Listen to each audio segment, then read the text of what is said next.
Hey, folks. I've just finished up my podcast recording with Lisa Berkovitz. And Lisa and I sit down and have an amazing conversation about the emerging economy, the soul economy, and what the world starts to look like as we bring our soul's gifts into the world. We discuss some of the constructs we're letting go of in the way of the world that humanity is outgrowing and that each of us individually are outgrowing, things like not enoughness and scarcity. We also talk about our embodied practices and how we go about walking through the world in the way that we do when we let go of the need to know and the need to control and start to let the soul lead or let the light lead. We chat about what's coming online in terms of the emerging economy, what we're sensing and seeing more and more in embodied examples of people who are all in showing up as embodied examples of a new way of being. And we do some listening towards the end of the episode. Lisa and I really drop into a receptivity space and listen for guidance and invitations and practice what we were talking about some a bit earlier in the podcast, speaking about we actually go into listening together, and there's an opportunity for you to experience what it's like for Lisa and me to be in relationship from a place of listening for guidance and invitations and wisdom. So really excited to introduce you to Lisa and look forward to having you enjoy this episode. We did mention this in the episode, and I'll mention it again. Lisa and I are both available to support those of you who feel like you've outgrown the life you've been living and are wanting to walk through the world in a new way. It seems Lisa and I both are shifting more and more towards people who are really, really in on the journey with commitment, devotion, a sense of being all in. I can't not do this. I can't not be this.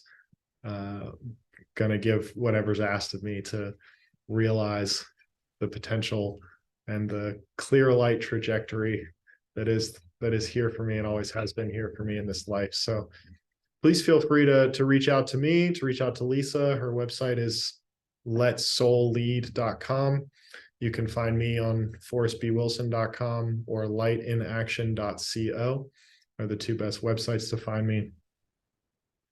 I'm pretty much Forrest B. Wilson on everything. Facebook, Instagram, website is forrestbwilson.com. Email is forrestbwilson@gmail.com. So I'd love to hear from you. I'd love to hear how this episode is for you to hear, any impact of what it's like to receive. And yeah, if there's any way we can be of support, do let me know. I welcome you with open arms and a full heart to enjoy this podcast recording with Lisa. Thanks for being here.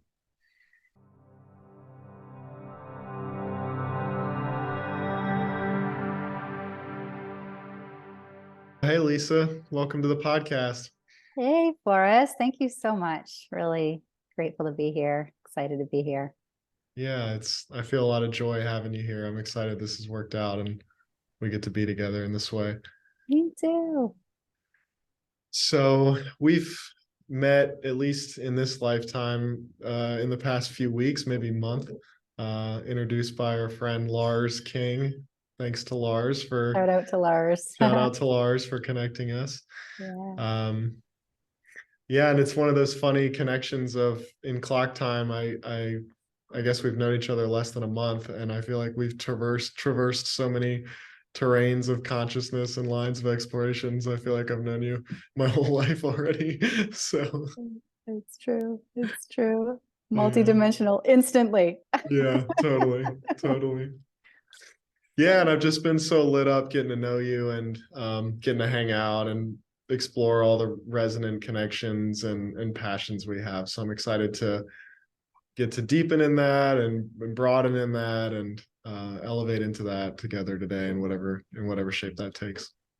Amazing. Me too. Yeah. So as I listen for guidance or an invitation for what we could explore here together today, the first thing that just jumps instantaneously is the phrase "the soul economy." And I know that's something we've connected on before, but we might just get going by me asking you, what does the soul economy mean to you? Yeah. Well, I mean, we touched on this in our last meeting, but in this moment, the way I would express it is the way nature works is the way the soul economy to me works. So the soul economy for me is really when each of us is true to what lights us up, what's actually written in our soul's blueprint. I do believe we each have a very specific blueprint that we're here to fulfill. It can look a lot of different ways, but the essence of it, the core of it, the mission, the purpose is coded and is a guiding force. And so as each of us, to me, is true to that, following what lights us up, following what brings us joy, and sharing our gifts in that way through the world, to the world, through whatever way is really alive, then with each of us being true to that, we create in our individual soul mission, in aggregate, our soul economy starts to emerge into form. It's that symphony, that the way that nature works, there is not anything wasted. The ecosystem is perfect, in balance, in harmony, every part having its role. And so to me, that soul economy is where people are actually doing what they love, and we're exchanging those gifts. And so it's an evolution of economy the way we've known it. We still have money in our reality now. So at the moment, it could think of it like receiving abundance for our gifts. So being true to that blueprint, being true to our joy, sharing those gifts, receiving abundance for it. And as more and more of us do it, we have an emerging economy that is no longer driven by bottom line only. Abundance is part of the mix. That's our divine birthright, but it's much more organic and rich and fulfilling. And we get to share more of the best of us with each other. So let's just start there. There's so many things, so many things I could say, but yeah, that's what sort of were the first words that come to me about it. I notice as you're talking, my hands kind of land on my chest and are pulling apart from the center. Like it feels like my heart center's opening as I'm hearing you, and just I feel like I'm blossoming out and taking up more of this, more space. So nice. I know you have a very parallel knowing, belief, perspective, view of the world that we're really, I mean, maybe you want to speak to yours, how you see the soul economy, how you would express it.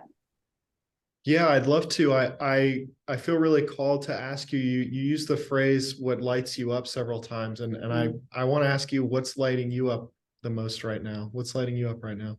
Well, this conversation,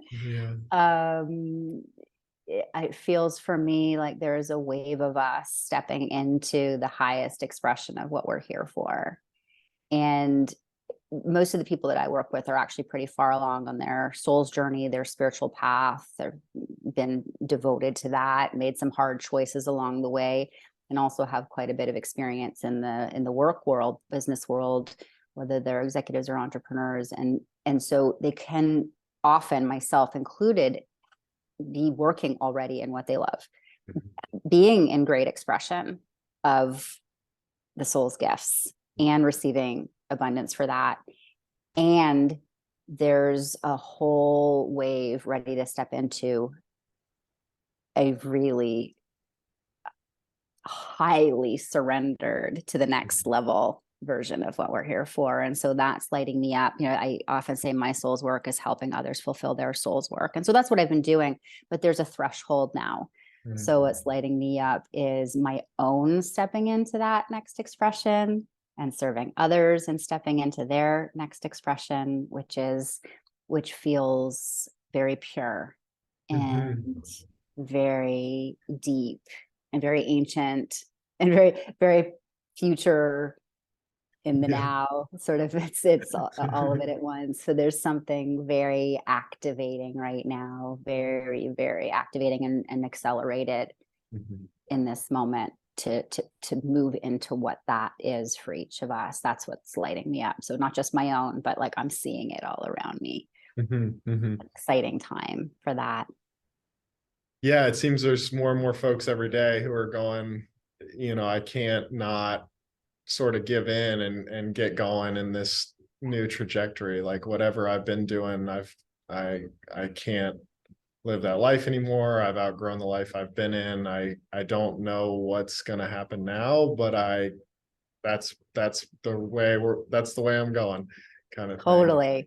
Totally. Yeah. Whether it's locations, it's in life, in relationships, in work, even when things are going really well, things are successful, making money, but it's like, no, this has expired. This is part of a previous iteration of me, version of me, a previous version of my contract here, soul contract here. So yeah, so a lot of that going on, and a lot of, and that can bring up all kinds of stuff, because there's a listening that has to happen, such a deep letting go that has to happen, or that's called for. I mean, everybody's got choice whether there's no have tos, but it can get pretty uncomfortable if you're not willing to listen. So it can feel like a have to. It can feel like an imperative, like you have to.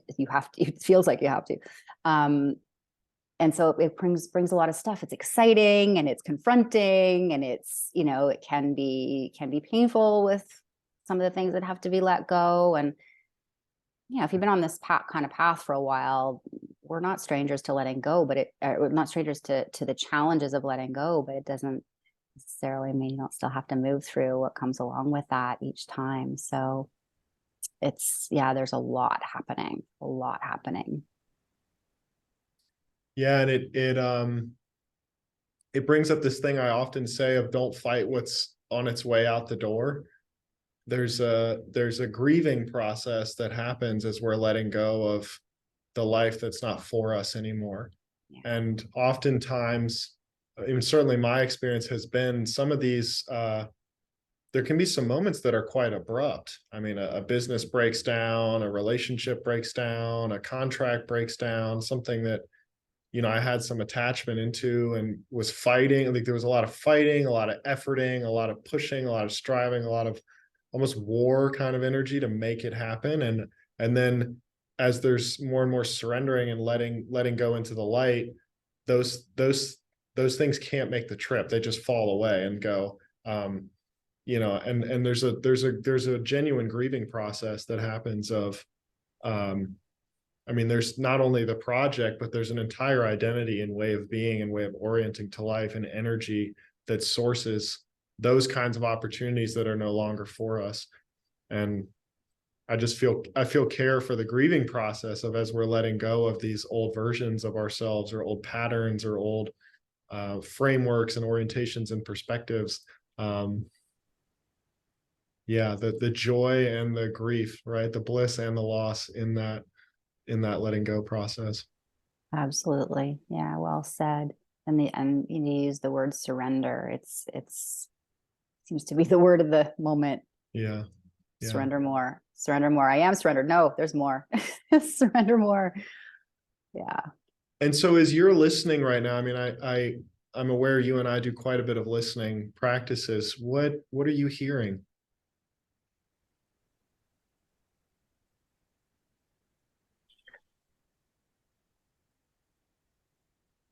The one thing that comes to my awareness immediately is the perfection of this process, the divine order of it, because in that grieving, in that dying off, there is always divine order.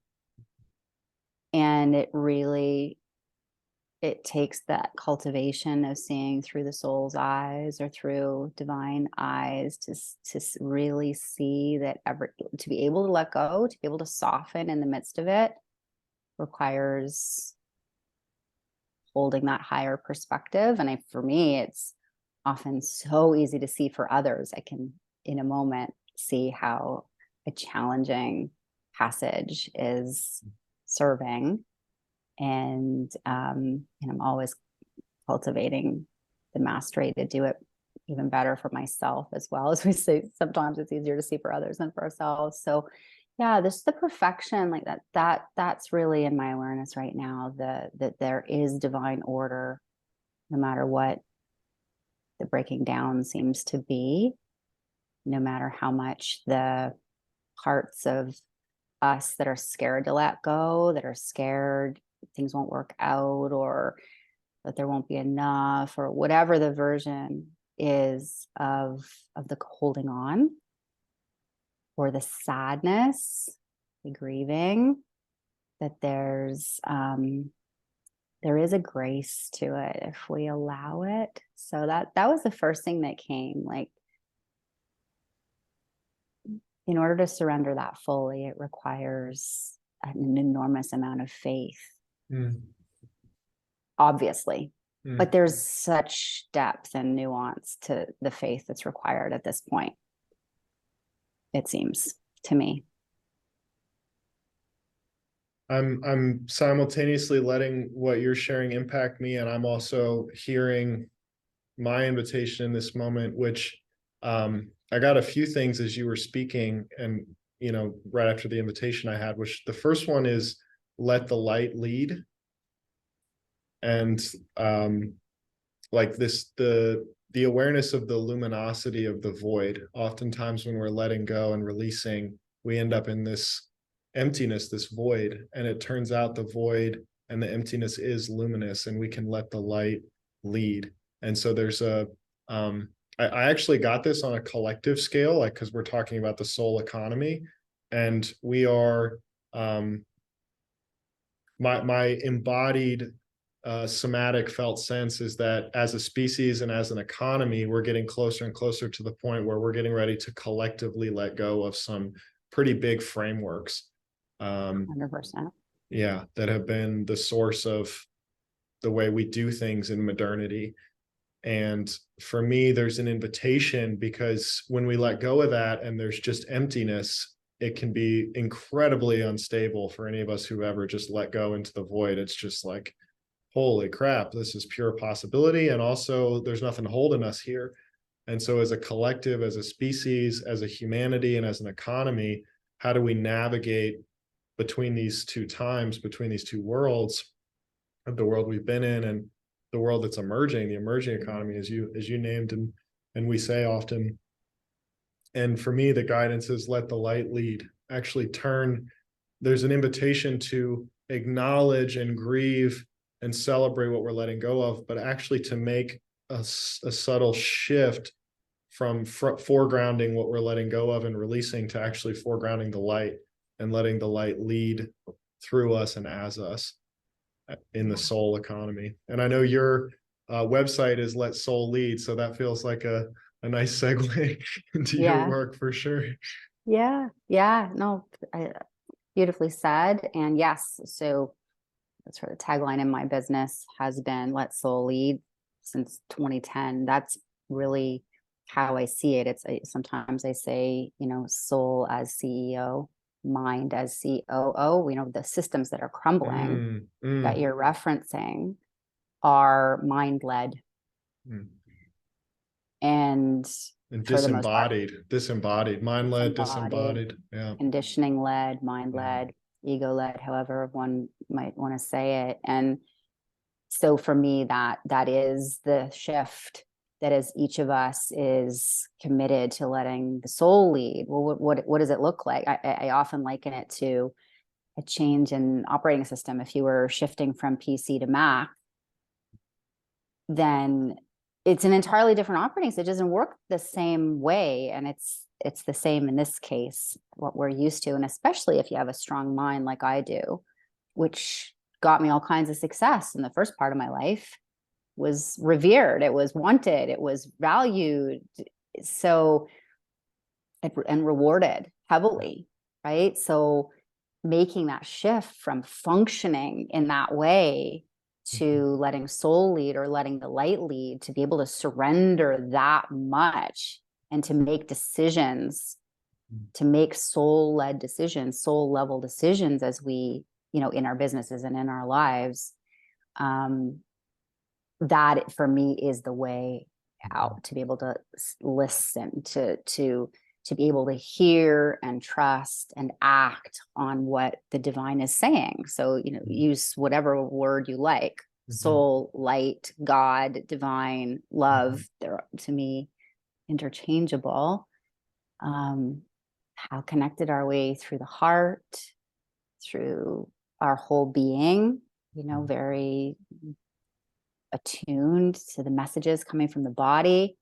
We talked about, I found a lot of value in human design, which is very body based, knowing what design you are and like listening and making decisions from the body, making the decisions from inspiration and joy from the heart, all different ways. I mean, I'm kind of talking about it at a macro level, but it's I have the same perspective as you. Like we're making system level change. The old systems are collapsing rapidly, and so this emerging soul economy is one that has stability. It has integrity, fundamental integrity. It's not built on quicksand. It's built on something lasting, or eternal, even. So yeah, letting the light lead, letting soul lead, like it's the way out to what's coming into form, the way out of what's collapsing and into what's coming into form, which just sounds so much more fun. It's so much more fulfilling and so much more truly abundant, even if, some people have lots and lots of abundance, financial and otherwise, and it's still not enough, right? That's classic. That right there seems to be one of the biggest shifts in the old pattern of being let go of, is that it's sourced from not enoughness. And in the economy and the way of being in the world that's coming online, this new operating system, there is fundamental enoughness. Yeah. It's one of the core constructs that I'm seeing is shifting, that births the whole way we orient to reality. I have a friend, his name's Jim Anderson, and one time he helped me see that the entire fast food industry is sourced from not enough consciousness. Like, not enough money, so there's a dollar menu. Not enough fries, so we supersize them. Not enough time, so there's a drive-through. It's just it's a good way to express it. It's true. Yeah, it's true. And so what is, the worlds you and I are playing in actively, and also inviting people into, is how do we orient with each other, be in relationship with each other, exchange with each other in an economy, a marketplace emerges out of the actions and interactions of individuals. So what happens between us and as us when we're sourced from fundamental enoughness? And that, you're speaking to levels of consciousness. It's the simplicity of it, at the risk of sounding too simplistic or cliche. It's literally moving out of separation consciousness and into unity consciousness. Lack, or fundamental lack, never a separation, never enough. It's never going to be enough. We're never going to be enough. There's never going to be enough. The whole system built on that, into literally the kingdom of heaven on earth. Wholeness. It's a different consciousness completely. And so what happens when we're coming from that? Oh my goodness, like there's, I like to say, how good can you stand it? Some people say it differently. I've heard it said by other people, but that was something, any variation on that statement, like, how good are you willing to let it get? That's what we're moving into, where it's just exponentially, there's no limit in that realm. We get to give from the overflow, right? We get to give from the fullness of who we are, from love and joy, and that, getting lost in what we love when that, losing track of time happens, and because we're creating whatever it is that we do, we're just in that the fullness and the richness and the joy and the deliciousness of being in what we do. And then we start exchanging that. I mean, to me, those are the best products and services on the planet. They're literally infused with that consciousness. With it. Yeah, totally. So like, how much better is that meal going to taste? Right. Or how much joy is that car going to be to drive, or that kayak trip going to be to take, or that home that was crafted in that way by that architect and designer. Like it applies to everything, literally applies to everything. So what happens when we start interacting like that? Like we talked about this, I think of it like a global party. It's a celebration. It's a celebration of the love of what we each do, which is stemming from the fullness of who we are, of course. That beingness flows into the doingness, that connection with the soul, the wholeness of the soul, the purity of what we love. Oh, it's like, I mean, I can't wait to see what happens. It's just gonna be, it's just gonna be more and more delicious and rich and full and fun. And this is part of what you're up to right now and have been for a while, is traveling the world and finding these kayak rental companies or restaurants or places to stay that are sourced from and infused with this vibrant, vivacious, juicy consciousness of the emerging paradigm. And you actually are supporting people connecting to concrete places on planet Earth where you can go and get a taste of what's here already and what's to come more fully. Am I tracking you? Yeah, perfectly. Yes. Yeah, absolutely. It's something that I was doing even when I was way back in the 90s, when I was in my corporate life and I traveled a lot for my work. Always was, everywhere I went, I would always tack on a few days and stay wherever. I got sent to lots of great places, and I would always tack on a few days, and I would find these amazing things, and I would always recommend them to people. I'd have these amazing experiences myself, and I would recommend them to others. And when I left that world, I realized over the course of my own journey that that's what lights me up the most, is actually people being that so in love with what they do that it ends up in what they create. And then we get to enjoy that. And that actually was my own journey. That, when I was in the corporate world, I was really well paid to do what I did. And I had decent corporate jobs. And I was still helping sell stuff that wasn't deeply meaningful for me. And when I left, I started doing all the things I wanted to do that was like so pure to my heart and soul, but I was funding it myself with my savings. So that became the burning question for me, is how do I bring these two together and get paid to do what I love abundantly? And so I didn't realize until later, when that kind of became my burning passion, what I was figuring out for myself, and then ultimately ended up helping others with. Some people at the beginning, it was with early stage people, but then later it was like, how do you go deeper into your passion than you've ever been? How do you do more of what you love? How do you open to more abundance for that?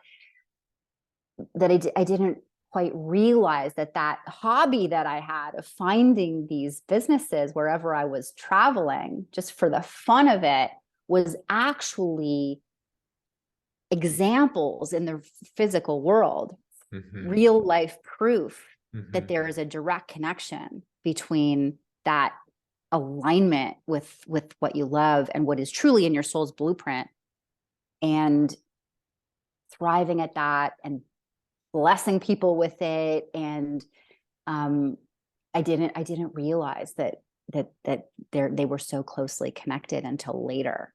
So yeah, I still do that now. I travel, I find these places. It's one of my greatest joys to go to a new place and, if I have kind of my own method, like way of finding these places. And then I end up sharing them, whether it's with family and friends or with clients, and bringing them on flow days, soul flow days, VIP type immersions or weekends. So it's become like a context in which one can become even more Mm. more tapped in, more connected, more expanding into one's own piece of the soul economy, because we each have a piece of that puzzle. So yeah, there's a lot there. Long way to answer your question. Yeah, I love it so much. Are you open to sharing more about your method for how you discover these places and offerings and people and products? Yeah, well, yes, it depends on where, but typically I would start with people that I know who are there or who have been there, who are of a similar frequency, similar consciousness, who would be into the same kinds of things, who would recognize the value and the power of a place that is like a little vortex of love. That's what, to me, these businesses, whatever they are, small or large, they're vortexes of love, literally, on the planet. They're holding a certain frequency. To me, they are anchoring this higher consciousness of the soul economy on the planet. And there's lots already out there. So I'm always asking. So I just recently went to Mexico City, as you know, and I had 3 different people that I was able to ask. And I kind of took the recommendations that they had for me. And I kind of mapped them out, like I sort of see where they are, what category they're in, and I will walk, and I'll tend to kind of use them as little like tour maps in a way. Like if I had, for this trip, I probably had 25 restaurant recommendations. So I didn't eat at all 25, but I got around to walk past a bunch of them. And in just the like having this like beginning of a map of lights, I think of them like lights. They're kind of beaconing and radiating this energy. And so I'm just delighted to even see them, even if I'm don't have the time to try them all yet. And some of them will jump out at me like, you have to go here. And then in that process, I ended up discovering others. So it's partially like having a bit of a beginning, and then more just pops up, like organically it'll pop up.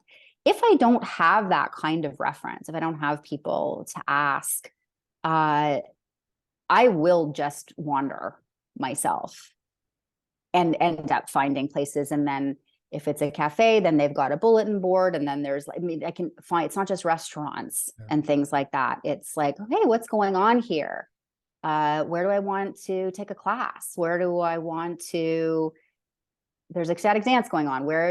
There's always things going on. So if you go to the organic grocery, or I'll always look up, if I'm using some kind of directory, I'll look up organic. That'll often lead me to some, not always, it's not a given, but it'll, so I just have these, like, it's people, it's just wandering by myself. It's certain places that are hubs for other activities. So you can always ask someone there, or, so I'm always finding the people who are kind of in that consciousness, and somehow it just always works. I'm just always finding the right people in the right places. And then I was at an Airbnb once, and the people at it was in Eastern Canada. So it was back in the day when there were still bed and breakfasts, and people would come down in the morning and eat breakfast together around the table. And it was a bed and breakfast in Eastern Canada. And it was Newfoundland, actually. And my first time there, and there was a couple at the table, and they had booked a whale watching trip that they couldn't go on. Something happened and they had to leave early. And it was like an actual like world-class researcher who took people out on his research boat, which was like a 13-person Zodiac. It wasn't even this was not a tour. This was a real life researcher who loved these animals and took people along with them while they did their research.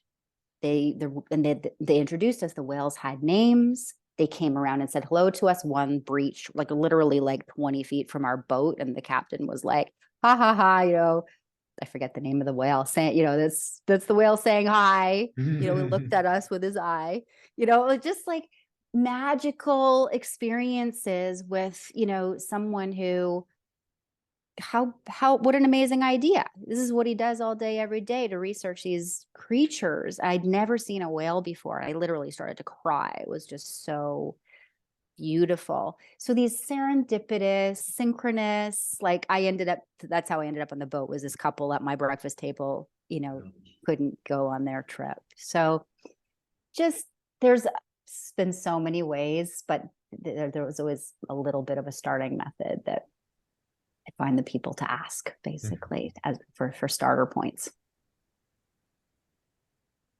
Yeah, and my hands are coming to my body again. I notice I'm dropping even deeper into the body and breathing as you're talking, because my compass walking around and finding these things is often very, very embodied. I mean, you've seen this experientially. You and I walked through San Pancho, Mexico together, and I was resonance testing with my body the whole day. What street to turn down, what place to go into, what to order to eat. Totally. But you've seen it in action. Totally. Yeah, totally. It's so awesome. Walking compass, body compass, soul compass. Yeah, it's super fun. Yeah, it was funny to see the difference before you knew what I was doing, and then after. Like, why is this guy waving his arm around in the air? What's going on? I was not thinking. Yeah, I know. I'm making that up. I claim that. I claim that. Yeah, super fun. So I want to ask you about, the cutting edge, or the point that's most palpable for you right now, because I know you've been doing this work for years now, and I know it's had several iterations. And is it true that right now you are having a transformational, iterative, like a new shedding of the snakeskin, and an even more refined, nuanced, clear expression of your work coming online? That's Yes. true? Yeah. Very true. Yeah. So I want to come to that, and I want to ask you about, as you're in this process of shedding another layer and refining even more, what are you noticing in the clarity of what's to come? Yeah. I'm noticing my own next level of devotion and integrity to what brings me joy, and the simplicity that I want to create with. That I have a saying, soul is simple. I've noticed that when things start to get too complex, I know my mind is in the way. And so there's a combination of simplicity, integrity to the joy, and a devotion to the highest vision, which maybe previously seemed further out. I've had this vision, for a long time. The vision that I see, it's like a legacy kind of vision. It's going to take years to fully live into it. And now this is the time of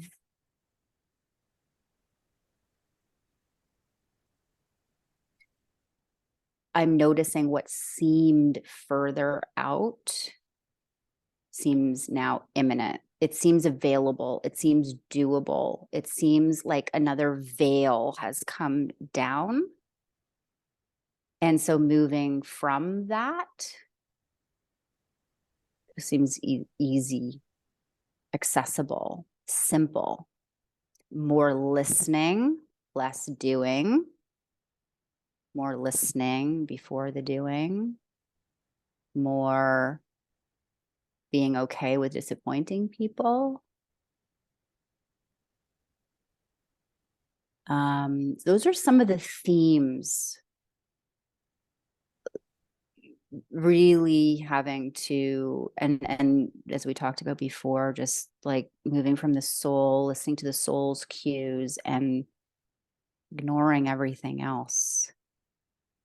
Also body cleansing and health. Next level of that. So the instrument through which the messages come receives the messages more easily or can recognize the messages more easily. So I don't know if I'm answering the question the way you intended it, but though, like, there's themes that I'm Yeah. noticing in Yeah. this sort of next level. Yeah. And those are some of the themes, some of the core themes. Yeah, the way it lands in me is like what's required for this next iteration. It's for me and it's interesting because I've heard the word joy so many times from you, and it feels like to me joy is such a source of fuel and inspiration, and it feeds into this clarity and integrity with the light, or our most clear I forget the language you use. I want to use your word, but the way it shows up for me is like our most clear light trajectory, like our um most clear trajectory. And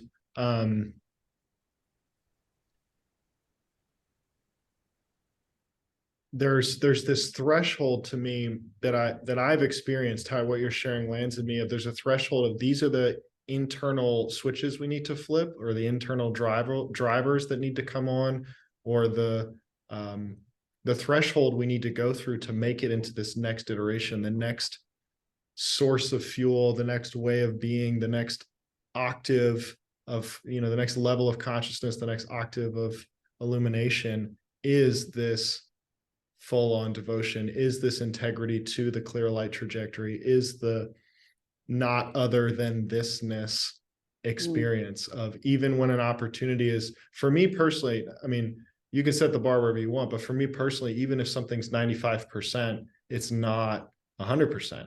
And so there's the commitment that's required to get through that next threshold is 100% in my experience. And I'm just talking about my personal reality right now, but there seems to be a threshold there, that there's these certain drivers that need to click on, or devotional commitments that need to be made, agreements of, this is how much integrity, or how much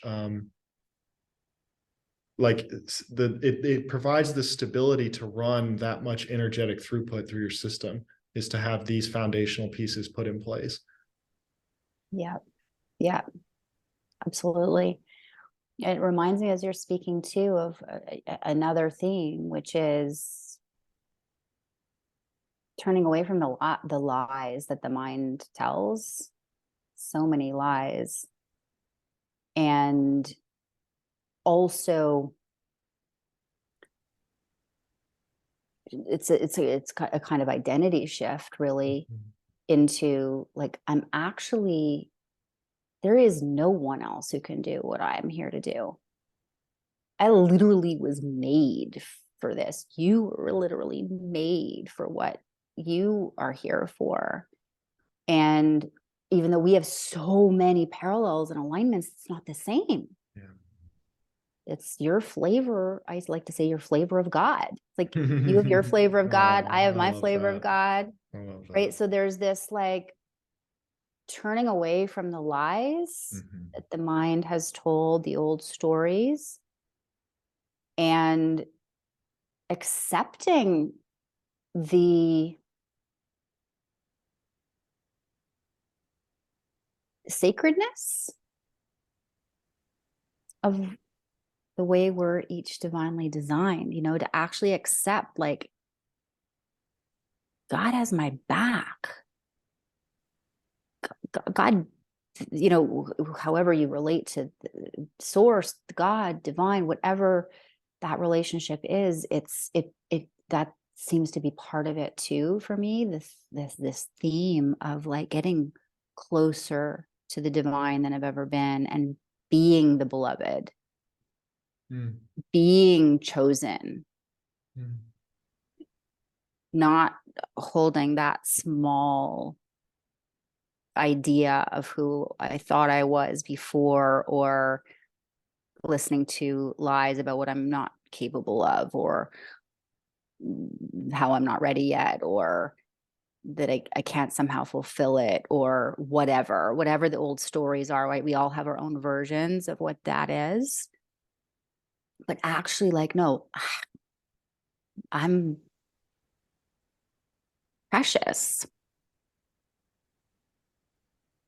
And that's a theme too, right? So what you're talking about, this like Yeah. these requirements, it's getting out of the way of the divine working through us as instruments. I so deeply appreciate hearing you claim these pieces in this way, like I'm the beloved, I'm chosen, or another one we were talking to earlier, I am enough. There's a Mm-hmm. or I am healed. That's one I had at one point. I mean, we're always healing all the time. Yeah. And there was a moment of, wow, I've actually done the work and everything to feel healed. There's a completion that set in. And um, as you were speaking, I was just getting this felt sense of, as more and more of us do this and we enter what I call the market of one, right? It's like when the more we do this work, you're in a market of one person. There is no competition. Nobody can do what I do or what you do the way I do it or the way you do it. It is just, No. it No. is your own flavor of God, to use your words. Yeah. And then the most beautiful aspect of this experience for me, in my experience, is we start to be able to take at least as much joy and pleasure and celebration in the success of others as ourselves, Mm-hmm. because we're not coming from this scarcity and this lack. It's going, I mean, the groups of people I get to spend time with now, who I get to genuinely celebrate their successes at a level that you wouldn't know the difference between their success and my success, and vice versa, that I get to be celebrated so profoundly. We have a group chat that we call the thank you money chat, and a bunch of my friends and I are in there, and every time one of us makes money or has a business success, gets a deal, we put in the chat, hey, such and such happens, and everyone Awesome. just to the moon. Everyone just is so lit up for everybody else's successes and for our own successes. Love it. So I'm sharing the practical consequences of this shift in us. And as we find more and more other folks who've made these shifts, we get to have experiences like this together. I love it. That's so fun. I love it. Yeah. And I mean, I'm still on the journey. I'm practicing letting this be more and more true for me all the time. And that's one other theme that comes in is I actually had to shut off a lot of input from others taking in information. I've gone through various seasons of getting a very clear message: stop reading, because it would activate my mind and other people's. I'm very psychic, very open. So for me, this last chapter, that's one more theme, is just having to listen, hear, trust my own authority, trust my own knowing, quiet things down. Doesn't matter how much I love or respect any of the wisdom around me. I've read a Library of Congress worth of books, taken in so much wisdom over the years, and it had its right place and time and helped shape me and change. How can you spend $20 and change your entire life? Like, how miraculous is that? What a book can do, right? And there comes a season where it's like, I have to actually listen to myself and listen to the divine connection that I have directly. So I'm not sounding like anybody else, being like anybody. I'm being what I was designed to be. And so that's, a part of this time right now as well, this stage or this season. So I wanted to mention that too, because as you were speaking, it's true. It's like category of one. There is no competition. Literally nobody can be who you are. Like, what's the unique thing you've been given? And I know you've definitely been creating a lot of space for your own listening too. And I just see it as, and I'm not saying there isn't a place for mentoring, or I've definitely still had some mentoring. Not that can't shorten a learning curve, or it's not either or. It's just we've been talking about what's happening at this phase, this threshold, and that seems to be an important one for me. Yeah. And the mentoring grows up in my experience. I mean, you go from mentors who tell you what to do, right? I mean, when I was younger and when in my teenage years, for example, you go find a billionaire and say, how do I make $1 billion? And they tell you how to make $1 billion, and you go try and do what they tell you, right? Yeah. Or this kind of thing. And then as we mature in our process and continue to grow and evolve, we're looking for embodied examples of what it is we're aspiring into, people who are actually living the life that we want to live and able to hold space for us to unfold in a way that we're trusting our inner knowing, our inner teacher, our inner guidance, our inner wisdom, and can do things in the unseen worlds to help us, become more liberated and freed, and invite practices and processes and frameworks and things. And it does seem to have a trajectory of, I mean, sometimes we need that functional construct for our mind. We need that new, maybe somebody's listening to this and going, gosh, I just needed the soul economy, right? I just needed this way to describe this object that I've been feeling in awareness and haven't been able to name. And now I can really implement that in my meaning making system, speech, ways of communication. Like that can have a huge impact, but that seems to me a less often occurrence these days than being deeply present, being with what is, noticing where the invitations and the guidance are, clearing out the channel, the body, the systems, the energy to be available for more clear information to come in. And then how are we in relationship with the universe, with all of reality, with everything manifest, unmanifest, other people, synchronicities, right? How are we able to read the signs? Are we able to take in the experience that's happening and actually allow it to impact us so we show up differently and be in relationships? So these are the kinds of things the ways that mentorship grows up is what I'm just saying a lot of words towards that one concept. Yeah, oh, makes perfect sense. Yeah, it does. And then, and then there's the inner mentor. Yeah, the inner teacher, the capital T teacher. Yeah. It's a very exciting time to be alive. Not easy. Yeah. At all times. But exciting and unmatched, unparalleled. I don't think we've ever been, in a position like this. Yeah, each of us and all of us. There's I want to speak to just also my own experience of, I mean, for years I read a book a week, or sometimes a book a day, or sometimes a book a month. I mean, it changed, but I read a lot, and had a concrete book I was reading, audiobooks I was reading, podcasts, YouTube videos. I mean, just so much information. And I use this metaphor a lot. It's like a lot of folks who come to me are like a browser with too many tabs open, right? And this not the sad thing, or the thing to become aware of, is that we're opening more tabs when we do that. To see the positive, and my understanding for myself has been the positive intent is self-soothing. It's like, okay, I'm going to read a book, or I'm going to listen to a podcast or something to self-soothe and feel better.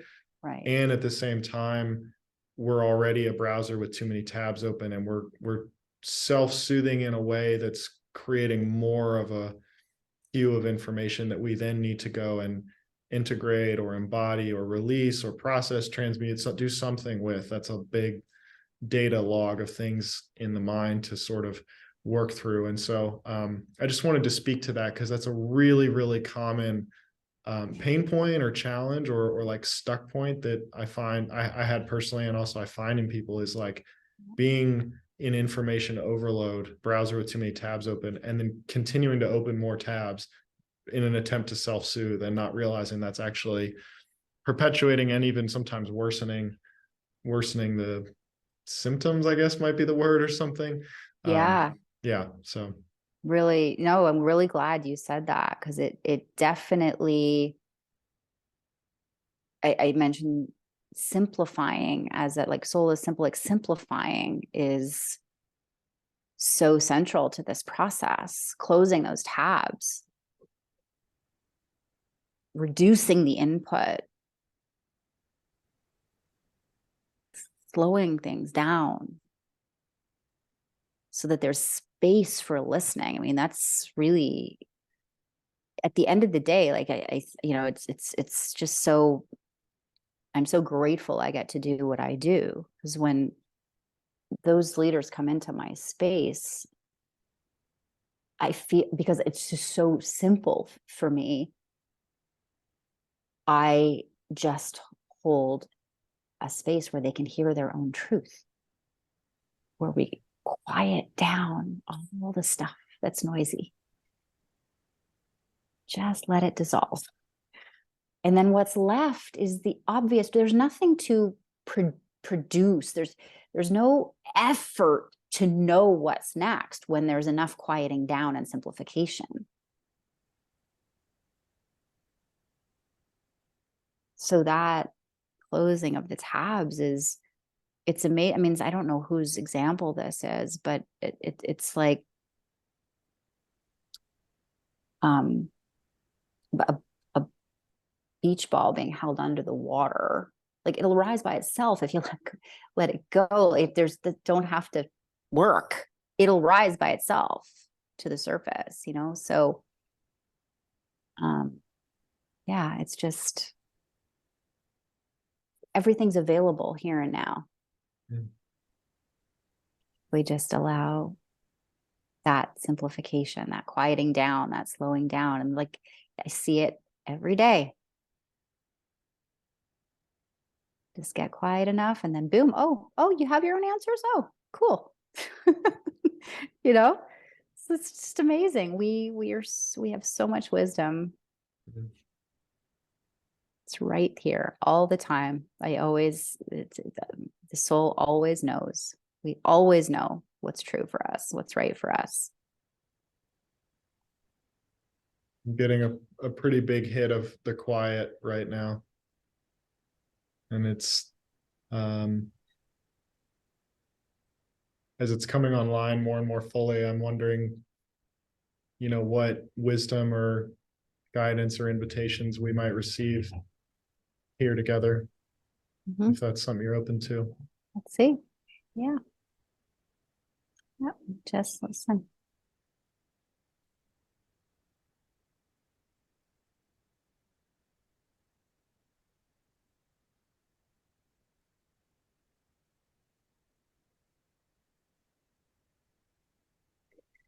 I'll offer something that's come in as I just got quiet, sat at your invitation with more listening, more quiet. Immediately I was aware of, oh, there's a little tension in my body. I softened it. And it reminded me how many times I've, had the example, remembered that in moments when I wasn't trying at all, just completely relaxed, the proverbial, idea in the shower thing, that just being relaxed and not efforting, having a fun day, being in the shower completely relaxed, on a vacation, just being completely relaxed and doing something on a Saturday, wherever. That's when ideas drop in, knowings drop in. Like, that's the same idea said a different way. Just soften. If we could just relax more, if we could just enjoy more, we would always know what's next. All the efforting actually repels the simplicity and the ease of inspiration and knowing and guidance. That drops in right away. Yeah, what's coming in for me is these, earlier you referenced first of all, yes, I'm just going right with the stream that you're sharing here of and also bringing in our previous conversation around the global dance parties and the caravans, but having this guidance keeps coming in our we space when you and I are hanging out, around inviting people to get together. Everybody meet here at this cafe in Mexico City at this time, whether you're flying in from Lisbon or San Francisco or Pancho, Pablo. I think I just went Mhm. for the city in Brazil and Mexico simultaneously. Um, San Paulo and San Pancho simultaneously. Um, and for all of us to be able to be in the mystery together, you know, a consciousness caravan, an invitation to get together and follow the aliveness in the moment Mhm. without a pre-constructed agenda, and to be able to stay in the state of relaxation and receiving and listening and ease in a higher, potentially higher stress environment, or an environment that's, we're more out in the mystery of, and in the unknown than we might be in the routine of our life. So I'm feeling these threads coming together in our shared space again. Mhm. So fun. So if anyone's listening to this and you're interested in spending a day or a weekend with me and or Lisa, reach out to us and let us know you're wanting a, what'd you call it, a flow day earlier?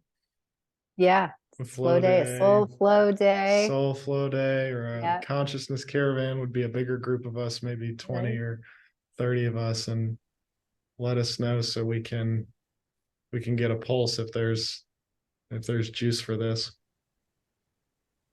Love it. Done that with clients in different locations in the world, and some of the consistent feedback I get is how wonderful it is to completely surrender control, because they don't know anything about what we're going to do. I don't either. What we're going to do, where we're going to go, and it always works out perfectly, and the perfect soul guidance comes in. And so you're talking about, you know, even doing that in a larger group, doing that together, like it's there is so much richness available in not having a, just not knowing what's going to happen, being completely open to guidance in the moment. It's, it it has a lot of richness on so many levels to offer. Yeah, and I feel so compelled to say this is actually the beginning. You know, there's an experience of letting go of everything we've ever done, and you know, I've traveled the world for years without having an agenda, going with the flow, living in a flow day after day, and it seems like the end of the journey almost is you've outgrown everything you've been doing, and you jump into the unknown and live in the mystery. And Mm-hmm. that's actually the beginning. I mean, we started, you want to talk about the soul economy, the emerging economy, we started running a few years ago an organization, a business out of this. What if we all got together and we didn't have an agenda as a company? How, like, what would happen? And um you know, that was version 0.0 or 1.0 of an experiment that's led into actually how we run our consciousness incubator now. I mean, the initial go we did, we had a lot of great projects, we made a huge impact, we didn't really make much money, there was so much to be learned, but this is actually the beginning, jumping out into the deep end and being in the mystery and in the unknown. There's That's the start, right? That's where there's universes to be explored out here. I want to say out here for some reason. There's universes to be explored out here in the world of not knowing. When we let go of that need to know and control, that's not the end. That's the beginning. I mean, it is an end, but it's also the beginning. It's the start. Amen. That's when you're really giving the wheel over, handing the wheel over, Yeah, yeah. get in the back seat. And we start to, and you know, and again at 0.0, that is, I mean, that's why I say I feel care for folks, because it's jumping out in the void, jumping out in the deep end, and it's jumping out in the deep end and not knowing how to swim yet, and or jumping out of the bird's nest is the metaphor I use a lot, and you're just plummeting at the ground. Fortunately, there is no ground, but you're plummeting at the ground and you're not strong enough to fly yet. I mean, it's in you, it's innate in you, it's there. and you got to flap your wings and have the strength to fly. And so that's the, that's when I say it's the beginning, it's also, there's an opening to larger wholes and the animating energetics of life and the universe, and opening into an entire new way of being, an entire different way of just walking through the world in daily life. Like you said, where the soul is the CEO and the mind is the COO. I mean, there is another way I put it a lot, right, is that you have the heart is sourcing the mind. The thoughts we create in our brain are sourced from our heart mind. And we're walking through the world as embodied examples of heaven on earth. I mean, we are all walking around in the Garden of Eden all the time, whether or not we're aware of it. It's a state of consciousness. And that's the invitation here is really to open up and be a part of the emerging economy that is already here and always has been. And there's more and more folks becoming aware that it's already here, and we are collectively constructing, collectively manifesting reality as a product of this shared awareness. Absolutely.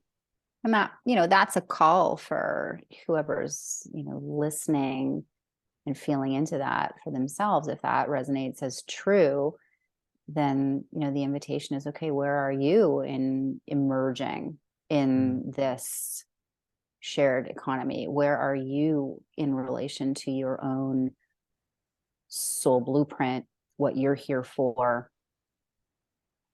Are you being called into your next level of it?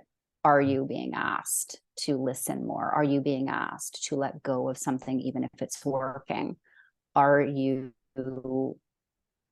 where are you? Where are you on this journey? And what is being asked of you potentially at this time, so that you are contributing the fullness of what you were designed for? And what kind of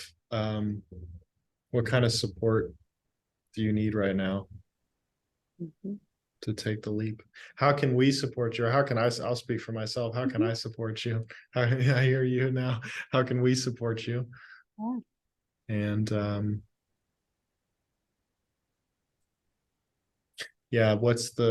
this clear light trajectory just keeps coming in. What is the thing we can't not do? Who is it we can't not be? What is, what's the itch we have to scratch? I don't know how much I like that, but that's how it's coming.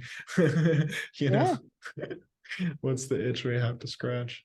And maybe, it's a great metaphor, because it is almost so primal. It's coded right into our DNA. It's so fundamental to who we're here to be, that it is like having to scratch and itch, and so satisfying when you do, because there will be no true fulfillment without doing what you're here for at the level you're here to do it. Is kind of a perspective I hold. Like, not kind of, it's a perspective I hold that so far seems true to me. Like, I feel that divine discontent when I know I'm not doing the thing I'm designed for at the level I'm designed for it. It's deep. It's coded into the DNA. It's there. It can't be ignored. Ignored at your own peril, because it'll just become louder and more uncomfortable. And there comes a point where that switchover happens, where it doesn't matter what fears are there, what anxieties, insecurities, apparent obstacles. Like, at some point, it's just like, I don't care. I have to do the thing that I'm here for at the level I'm here for it. That's uncomfortable, but staying here is even more uncomfortable. Yeah, and I like that we've been approaching this from the listening orientation and from the receptivity one, because the other thing I find so much in those of us who've been raised in Western culture is we have a lot of development in our action drivers and our yang energy. And I mean, for me, I mean, I didn't, when I first started working on my receptivity drivers, I'm not sure I had ever even experienced receptivity before. I was just yang, yang, yang, yang, yang my whole life. Do, go, go, go, go, go, go, go, go, go, go, go, go, you know, in sports and business and entrepreneurship and whatever. And we are here now together in real time, listening the future into being. And that's the opportunity as well, is we can stop and we can take a breath and we can let the future come into us. And when we turn that arrow of time, you know, most of us see a linear arrow of time. The past is on a line that hits the present moment that goes out into the future. And the more we do this and start living in the moment, living in the eternity of right now, just being right here, right now, it is never not now. It is never not now. And so we can listen the future into this moment. We can receive our future into now. And that is for me been incredibly helpful as a practice, to not be too helter-skelter or all over the place or fragmented with what I'm up to, because I can get really inspired and energized and animated and mental about all the possibilities. And the more, and that's beautiful, that's not a put down. And the more I shift towards, can I receive this choiceless path, is what I've been calling it, or can I receive the clear light trajectory into this moment, there does become a feeling of, this is only going to go one way. Like, this thing that's coming into me and has always been here for me and is my truest, deepest, most sourced expression, this is never going away. This is here. There's no getting away from this. And everything that's not that clear light just falls away. And we become what we always have been, the truth of what we always have been. And that is the light. Yeah. Boom. Boom. Sometimes it takes a bit of, the pendulum swinging to the other extreme, because what you described about we're so oriented, conditioned to be in the yang energy. And that was certainly my background in corporate life. And when I came into the entrepreneurship journey, doing was the primary thing. And my feminine was so atrophied.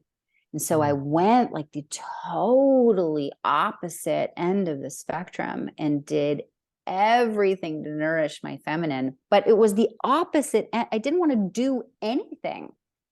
And I did that in a big swing right after I left my corporate job. But I have found that there have been seasons where I've been very, more doing oriented. And then I would have to take a season to be more being, more yang, more replenishing, more quiet, less doing. Damn, people don't like it when you it's confronting to people when you actually take time out, as if it's not enough, but it's essential to nourish that yin, that listening, that spaciousness, that quiet, and ideally, as we live our lives in each day, there's a nice balance. But some seasons are more of one or the other, and that's okay too. To me, that's necessary too. So just wanted to speak that, I went from, one extreme of yang to the other extreme of very yin, and then started to come back to center, and can pull on each one as I need it. But some seasons do require more of one or the other. Yeah, I'm making a little move back and forth in my chair, because there's even, there's the still point, or there's the balance. Like, sometimes with these polarities, you can see it as a seesaw, right? Like doing and being on two ends of a polarity. And there is a still point where they're in balance. And there's also when they're feeding each other. Like, that's me rocking back and forth in my chair. You got a figure eight going on there. Yeah, exactly. An infinity loop. My doing is feeding the being is feeding the doing. And they are starting to integrate and harmonize and become one thing. that's the later part of the Yeah. polarity practice, I suppose. But I started rocking back and forth as you were sharing that. So Yeah, right on. yeah. Love it. Well, I'm laughing because we said before we started there'd be a moment where we felt complete, and I feel like we just hit it. So Thanks. I yeah. feel that. I feel that. That's funny. Yeah. Isn't it funny Well, how you just both know the second it's the totally. complete, it's like the Yeah. energy is just Yep. done. Yep. Being Energy doesn't lie, as the saying goes. Love cool. it. Fantastic. Are you open to some appreciation? Absolutely. Okay. Well, thank you, Lisa. I'm so profoundly grateful that you have just somehow showed up in my life. Thank you again, Lars, for connecting us. Um, I'm so deeply grateful to you for your presence and the gift of all the conversations we've gotten to have. I'm stunned by the level of resonance and shared vision that we're holding, shared experience, and feel like even more comfortable in myself being around you because of how easily you talk about what you see wanting to happen for people and for the planet and the economy right now. I also really want to thank you for introducing me to San Pancho and to Yasmina. And I'm just having the best time being here. I'm grateful to you for the day trip that we took and for you bringing me up here and showing me around and um, yeah, helping to discover this place. So thank you so much for being you, for being open and willing and available to be on the podcast and sharing who you are so openly and you're bringing your passion, bringing your vision, bringing your sense of possibility for what can happen. I appreciate the work you're doing in the world and that we get to be doing it together. Yay. Thank you so much. Really, really receive that with gratitude. And I can say basically the same back to you. Ditto. So grateful to Lars. Thank you for having me on your podcast and for all the devotion. I see you so committed, so devoted to your path. So 100 is only what you will accept, and you live that, and I've seen that, and the changes you've made, the growth you've been through, the literally the being you have become, that is only forged out of a devoted journey. You're obviously we have all those alignments, but just your energy, your joyfulness, your curiosity, your playfulness, your co-creation with the divine moment by moment, which is just so fun to be around, your body wisdom, your yeah, and your generosity, a really generous spirit. So thank you so much for being you and showing up in my reality at the perfect time. It's been really fun. More adventures yet to follow. For sure. Okay. Thank you. Thank you.